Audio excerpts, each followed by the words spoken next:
Hello everyone, you are welcome to Learn English Easily। आज हम करने जा रहे हैं MCQs of Chapter 4 of Class 10th from the book First Flight। The chapter is From the Diary of Annie Frank। जैसा कि students आप जानते हैं, आपका first term exam MCQs based होगा और इसकी प्रैक्टिस आपके लिए कितनी इंपॉर्टेंट है, इसी की प्रैक्टिस के लिए ये वीडियो आपकी हेल्प करेगी। आइए शुरू करते हैं।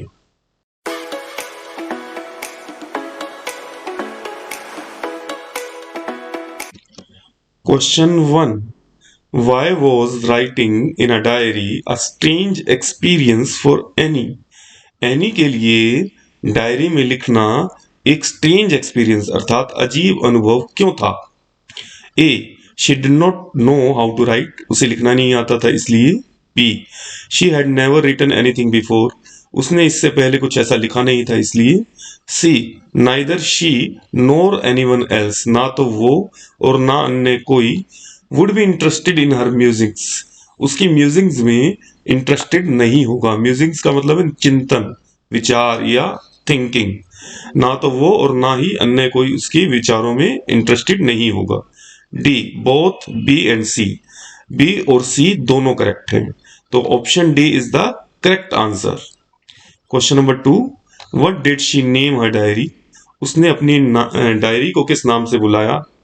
ए, Sen, B, Kitty, C, Anne, D, Margot. Correct answer है बी, किटी, उसने अपनी डायरी को किटी नाम दिया।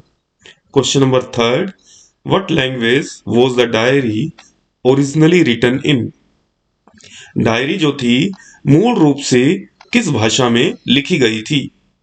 ए, डच, बी, स्पेनिश, सी, French, D, English.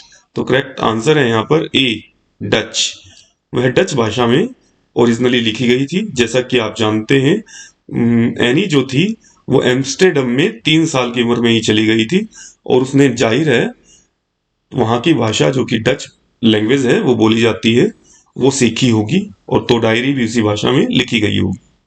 Question number 4 देखते हैं, when was the diary given to Anne, diary जो थी वो एनी को कब दी गई थी? ए, उसके 11th बर्थडे पर, जब जो था 12 जून 1940 को। बी, 12th बर्थडे, उसके 12वें जन्मदिन पर जो था 12 जून 1941 को। उसके 13वें बर्थडे पर जो था 12 जून 1942 को। उसके 14th बर्थडे पर जो था 12 जून 1943 को। तो करेक्ट आंसर है यहां पर ऑप्शन सी, उसके 13वें जन्मदिन पर उसे डायरी दी गई थी। Question number 5, who would Anne allow to read her diary, Anne किसको डायरी पढ़ना अलाउ करती थी? अगर वह करती तो किसको डायरी पढ़ना अलाउ करती? अपनी माँ को, अपने सच्चे मित्र को, अपनी बहन को, अपने पिता को। तो option B is the correct answer, अपने सच्चे मित्र को वह डायरी पढ़वाना पसंद करती क्योंकि उसमें वह अपनी पर्सनल शेयरिंग्स करना चाहती थी। Question number 6, why does Anne want to keep a diary, Anne जो है वो डायरी क्यों रखना चाहती थी? क्योंकि वह डायरी पसंद करती थी। A, she likes to tell about herself, वह डायरी में लिखकर दूसरों को बताना चाहती थी। B, C, she likes diary, उसे डायरी पसंद थी। D, she has no close friend, क्योंकि उसका कोई घनिष्ठ मित्र नहीं था। तो ऑप्शन डी जो है वो करेक्ट आंसर है, क्योंकि उसका कोई घनिष्ठ मित्र नहीं था इसलिए वह मित्र के स्थान पर एक डायरी रखना चाहती थी। आगे बढ़ते हैं, क्वेश्चन नंबर 7 देख लेते हैं, why does she give a brief introduction of her family in diary, वह डायरी में अपने परिवार का एक ब्रीफ इंट्रोडक्शन, छोटा सा परिचय क्यों देती है? A, she likes talking about her family, वह अपने परिवार के बारे में बातें करना चाहती है, पसंद करती है इसलिए। B, no one will understand it if she plunge right in, कोई उसकी बात को समझ ही नहीं पाएगा यदि वह सीधा प्लंज राइट इन करती है, अर्थात लिखना शुरू कर देती है। तो प्लंज का मतलब होता है डुबकी लगाना, लेकिन यहां इसका अर्थ है लिखना शुरू कर देती है। तो C, to tell others about her family, वह अपने परिवार के बारे में दूसरों को बताना चाहती है इसलिए। D, without any particular reason, बिना किसी कारण के। तो ऑप्शन बी जो है वह करेक्ट आंसर है। Okay, question number 8, what name her diary published with, उसकी डायरी किस नाम से छपी थी? A the diary of a young girl, B diary of Anne Frank, C from the diary of Anne Frank, D Anne Frank's diary. तो correct answer है यहाँ option A, the diary of a young girl. उसकी diary जो थी the diary of a young girl के नाम से छपी थी, लेकिन ये चैप्टर जो हम पढ़ रहे हैं उसका नाम है from the diary of Anne Frank. इस बात का आप ध्यान रखना। आइए नेक्स्ट क्वेश्चन करते हैं, question number 9, what was Anne Frank's full name, Anne Frank का पूरा नाम क्या था? A Annelies Martina Frank, B Anne Mark Frank, C Anne Miriam Frank, D Annelies Marie Frank. Option D is the correct answer. उसका पूरा नाम था एनिलिस Marie Frank. आइए आगे बढ़ते हैं, नेक्स्ट क्वेश्चन करते हैं, question number 10, who was the only survivor from Annie's family, any के परिवार से एकमात्र कौन बचा था जब वो कॉन्सेंट्रेशन जर्मनी में के कॉन्सेंट्रेशन कैंप में डाल दिए गए थे? तो उनमें से कौन बचा था?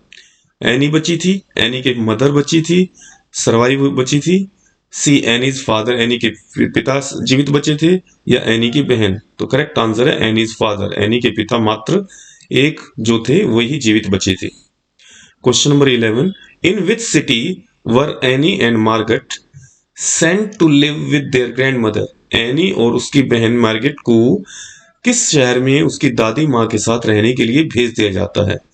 ए एम्स्टर्डम में, बी आचीन में, सी फ्रैंकफर्ट में, डी बर्लिन में। उन्हें बी आचीन भेज दिया जाता है, जर्मनी का ही एक शहर है ये, ठीक है, जो कि हॉलैंड के पास ही सीमा पर पड़ता है। क्वेश्चन नंबर 12 देखते हैं, on which day did any record the incident of mister Keesing class in a diary, mister Keesing के साथ जो घटना उसके साथ क्लास में होती है वह डायरी में किस डेट पर रिकॉर्ड करती है एनी इस घटना को? तो डेट है वो ए 20 जून 1942 इज द करेक्ट आंसर। आइए आगे बढ़ते हैं, क्वेश्चन नंबर 13 देखते हैं, why was mister Keesing annoyed with any, mister Keesing जो थे वो एनी से अनॉय अर्थात नाराज क्यों थे? Option A, she wasn't a good student, वह एक अच्छी विद्यार्थी नहीं थी इसलिए, शी वॉज रूड, वह असभ्य थी इसलिए, शी वॉज टॉकेटिव, वह बहुत बातें करती थी इसलिए, नन ऑफ द अबव। तो करेक्ट ऑप्शन है option C, she was talkative, वह बड़ी बातूनी थी इसलिए। क्वेश्चन नंबर 14, विच सब्जेक्ट वो she not sure of passing, किस सब्जेक्ट में वह श्योर नहीं थी पास होना उसे निश्चित नहीं लग रहा था?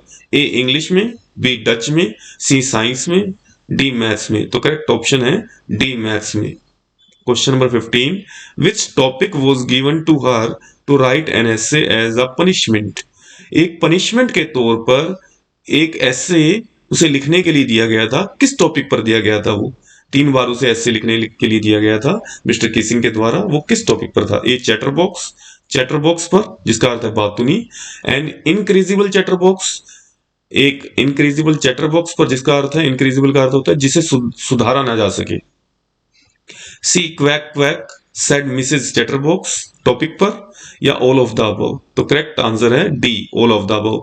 इन तीनों टॉपिक्स पर उसे बारी बारी से लिखने के लिए ऐसे दिया जाता है उसके टीचर मिस्टर किसिंग के द्वारा।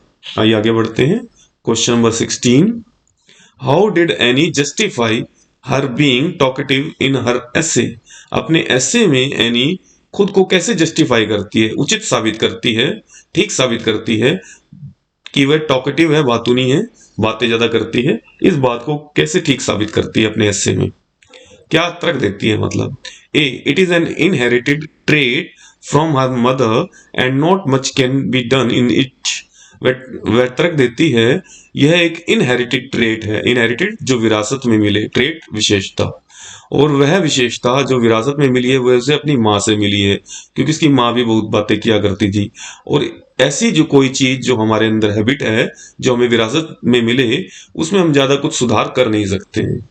B it is a habit, यह एक आदत है। C talking is a good habit, बातें करना एक अच्छी आदत है। D none of the above, इनमें से कोई भी नहीं।